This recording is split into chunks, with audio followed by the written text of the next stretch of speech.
Welcome to the Slop Temple. We pray this video helps. You start by confirming your device meets requirements: Android 12 or newer, and at least 2 GB of free RAM. Once done, enable unknown app installs and set up ADB or allow sideloading so you can install third-party overlays.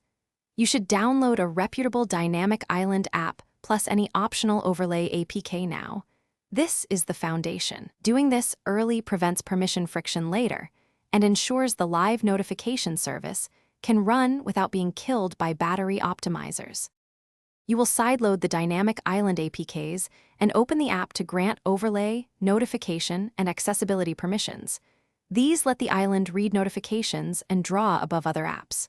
Once granted, enable auto start and whitelist the app in battery optimizers to avoid background kills.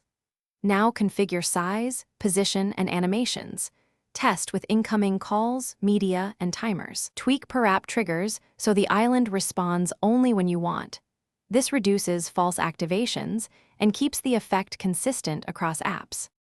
You finish by validating behavior across common scenarios: phone calls, music playback, timers, and messaging notifications.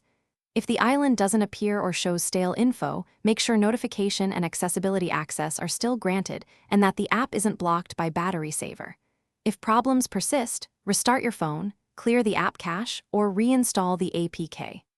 One key tip: re-grant permissions after major OS updates, because Android often revokes overlay or accessibility access, and that's the most common failure point. Thanks for watching. Consider subscribing if we helped you.